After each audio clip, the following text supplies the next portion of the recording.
नमस्कार, मैं प्रदीप राज डुगडुगी डिजिटल खबर में आपका स्वागत है। आइए लिए चलते हैं आपको खबरों की दुनिया में। खबरों की दुनिया में जाने से पहले हमारे चैनल को सब्सक्राइब आप जरूर कर दें। धनबाद जिला अंतर्गत कापासारा कोलोरी में नहीं रुक रहा है अवैध खनन। अवैध उत्खनन में 2 लोगों की मौत के बाद भी नहीं रुका धंधा।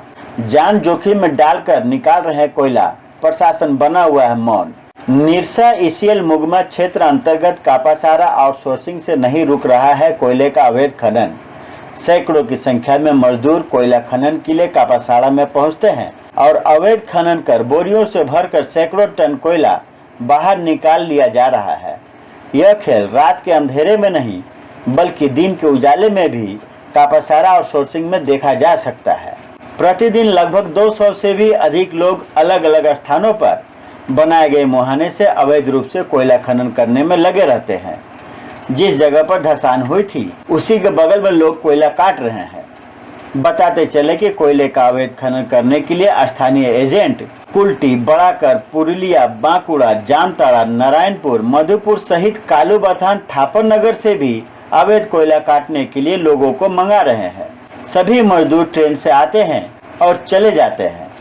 3 पालियों में होता है कोयले का अवैध खनन। बताया जाता है कि प्रशासन के लाख प्रयास के बाद भी क्षेत्र में अवैध कोयला का कारोबार बेरोक टोक जारी है। इन दिनों परियोजना से सटे अवैध भट्टे खोले गए हैं, जहां से दिन दहाड़े ट्रकों पर कोयला लोड कर बाहर भेजा जाता है।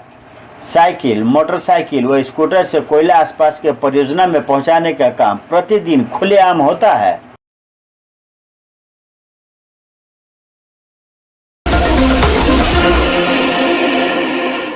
निरसा थाना क्षेत्र अंतर्गत देवियाना मोड़ के समीप जीटी रोड NH2 हाईवे पर शुक्रवार दोपहर जेसीबी और अल्टो कार में जोरदार टक्कर हो गई।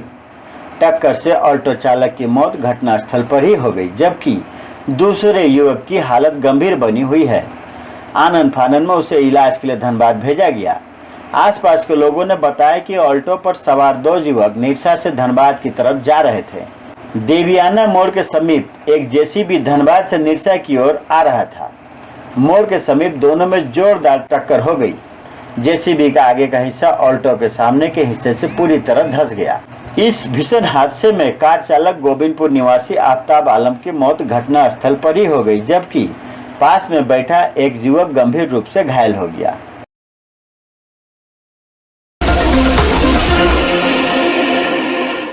सलानपुर थाना क्षेत्र के एथोड़ा गांव के महिलाएं तालाब में स्नान करने के दौरान ग्रामीणों ने युवक को पकड़कर खंबे से बांधकर जमकर पिटाई कर दी। घटना स्थल पर पहुंची सलानपुर थाना पुलिस ने युवक की जान बचाई और अपने कब्जे में ले लिया। ग्रामीणों का आरोप है कि जब महिलाएं तालाब में स्नान करती थी तब 3 युवक छिपकर मोबाइल फोन से तस्वीर खींचते थे, परंतु पकड़ में नहीं आ रहे थे। इसलिए ग्रामीण कई दिनों से उनके पीछे लगे हुए थे कि उन्हें रंगे हाथों पकड़ा जाए।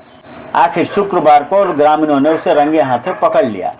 उन्होंने कहा कि जब स्थानीय लोगों ने उन्हें पकड़ने का प्रयास किया तो 2 युवक बाइक लेकर भाग निकले, जबकि एक युवक पकड़ा गया।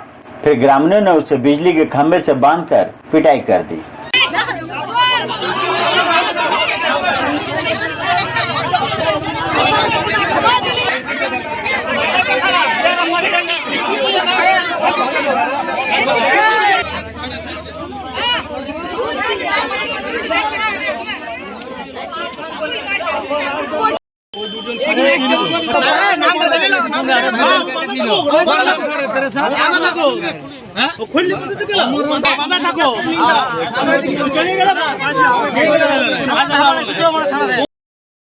ছিলাম এই করে চাল করছিলাম আমরা মেয়ে ছেলে ছিল ওখানতে করে আছে কোথায় পড়ে আছে খালি গায়ে ছিলাম করছে কাপড় খুলছে তখন এখানে ঝাড়ছুট করছে পায়খানা করে এসে আপনার মার ক্যামেরা করছে ফটো তুলছে।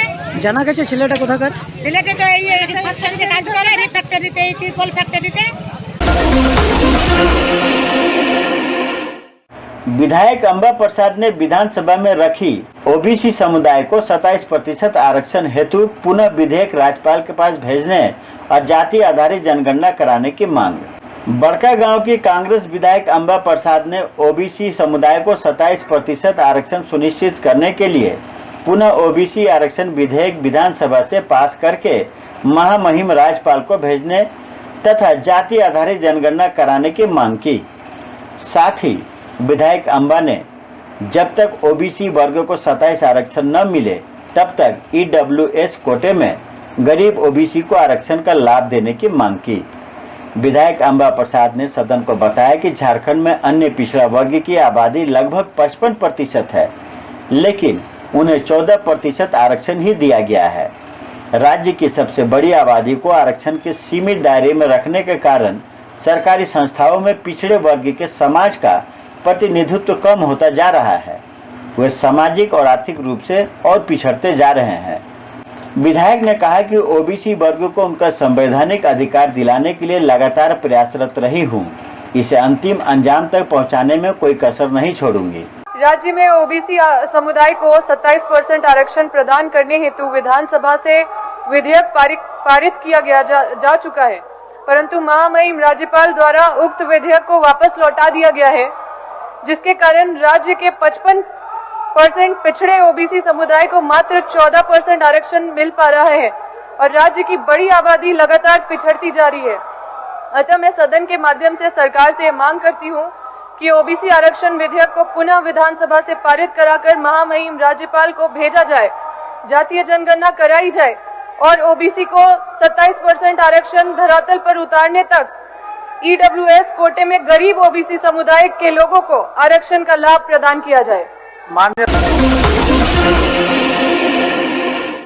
रांची स्थित दलादली चौक के समीप पुलिस ने पूर्व माकपा नेता सुभाष मुंडा की हत्या के मुख्य आरोपी समेत 3 अपराधियों को गिरफ्तार कर लिया है।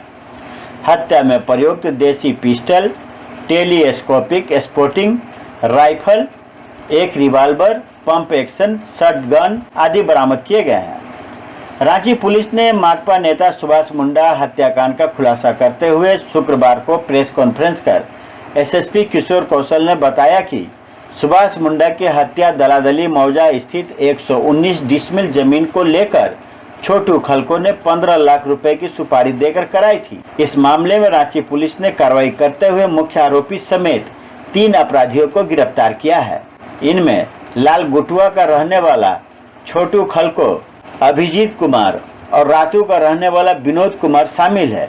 इस घटना में शामिल अन्य शूटर की गिरफ्तारी के लिए पुलिस छापेमारी कर रही है। मालूम हो कि 26 जुलाई को नगरी थाना क्षेत्र के दलादली चौक के पास सुभाष मुंडा की गोली मारकर हत्या कर दी गई थी। मैथन डीबीसी स्टेशन क्लब में शुक्रवार को रक्तदान शिविर आयोजित की गई।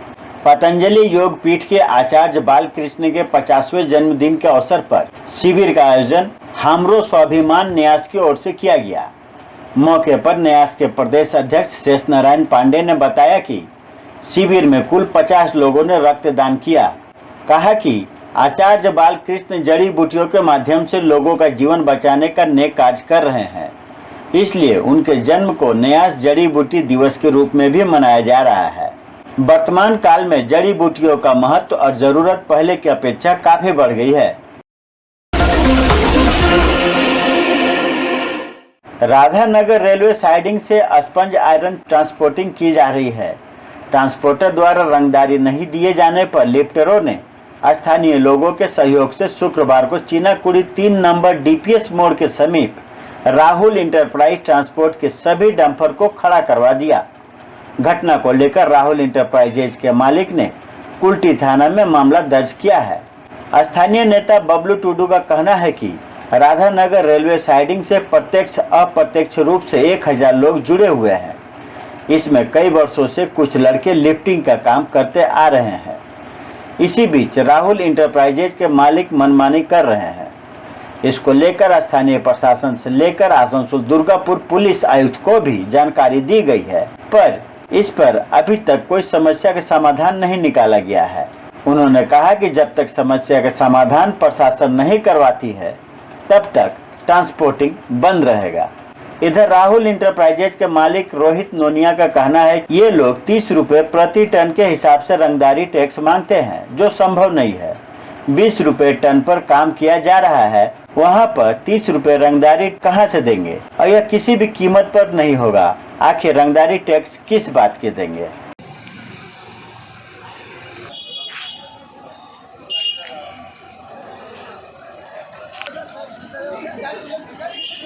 यहाँ से हम लोग बोलते हैं और आवाज उठाते हैं कि आप लोग मिलजुल के एक साथ होकर हम लोग का साथ होकर काम को निकालिए, नहीं तो आने वाला दिन में ये रोहित ट्रांसपोर्ट जो दादागिरी यहाँ पर चल रहा है, ये दादागिरी हम लोग सहेंगे नहीं। चाहे जितना बड़ा बॉस हो, सुने हैं वह रोहित ट्रांसपोर्ट का बहुत बड़ा बॉस है, वो बॉस अपना जगह में दिखाएगा, चिनाकुड़ी का अंदर बॉसगिरी नहीं चलेगा। ये आज से हम लोग आवाज उठाते हैं। इसका लिए जो कुछ भी होगा, चाहे बड़ा आंदोलन होगा, यहाँ पर मार दंगा जो भी होगा, हम लोग खाने के लिए तैयार है। সঙ্গে মাথার যন্ত্রণা, গা হাত পায়ে ব্যথা, জ্বর হলে স্বাস্থ্য কেন্দ্রে গিয়ে রক্ত পরীক্ষা করান। বাড়িতে কিভাবে ডেঙ্গির উপশম সম্ভব? বাড়িতে বিশ্রামে থাকতে হবে, গা মাথা বারবার ভেজাতে হবে। এমনিতে যতটা জল খান তার থেকে দিনে 1 লিটার বেশি করে জল ও অন্যান্য তরল খাবেন। জ্বর ও ব্যথার ওষুধ হিসেবে শুধুমাত্র প্যারাসিটামল খান। অসুখের প্রথম 5 দিন মশারির মধ্যে থাকুন, যাতে মশা কামড়ে ভাইরাস না ছড়ায়। এইভাবে বাড়িতে स्टार्टिंग दिन से जब रैक लगा, रैक लगने से पहले जो भी ट्रांसपोर्टर आया हम लोग के पास में, ठीक है, सबसे पहले रेट फिट सब कुछ तय किया, उसके बाद ही माल चलाया। लेकिन ये ना आके बातचीत किया ना कुछ, वो अपना मर्जी से मनमर्जी कर रहा है। कौन? ये आपका राहुल ट्रांसपोर्ट।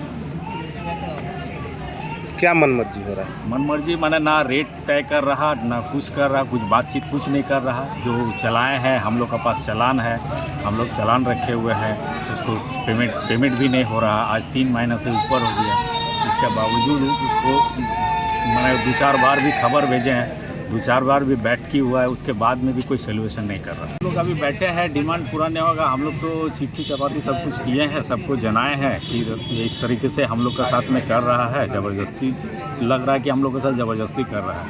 দেখুন, এটা আমাদের চিনাকুড়ি রাধানগর রেলওয়ে সাইডিং আছে না, সেখানে আমাদের প্রত্যক্ষ অপ্রত্যক্ষ রূপে এখানে মোটামুটি 1000 জনের 1000 জনের মতন এখানে লোক রোজগার করে। তো সেখানে বাইরে থেকে যা ট্রান্সপোর্টার যারা আসে তাদের মাল এখান থেকে ট্রান্সপোর্টিং হয়। তো সেই মালের মধ্যে ধরুন আমরা আমাদের ছেলেরা লিফটিং করে সে 23 বছর ধরে। তো সেই লিফটিংয়ে আজকে রাহুল এন্টারপ্রাইজ বলে কোনো একজন ট্রান্সপোর্টার আসার পরেও নিজের মনমানি করছে। আমাদের সঙ্গে আগে বসার কথা হয়েছিল, কিন্তু উনি আমাদেরকে পাত্তা দিচ্ছেন না, এবং যখনই আমাদেরকে পাত্তা দিচ্ছে না তো সেই জন্য আমরা প্রশাসনকে জানিয়েছি, আমাদের ডিএম সাহেবকে, এসিপি সাহেবকে, কুলটি বড়বাবু, নিয়ামতপুর বড়বাবু, সবাইকে জানানো হয়েছে। উনি এসেছিলেন, আমরা বলেছি আপনি আমাদের বিচারটা করিয়ে দিন, যাতে আগামী দিন আমাদের ছেলেরা সুষ্ঠুভাবে যে সিস্টেম আছে সেই মেনে আপনি কাজ করুন, আমাদের কোনো আর অন্য কোনো আপনার সঙ্গে অসুবিধা নেই। तो ये थी अब तक की खबरें। आप देख रहे थे डुगडुगी डिजिटल खबर। अब मुझे दीजिए इजाज़त। नमस्कार।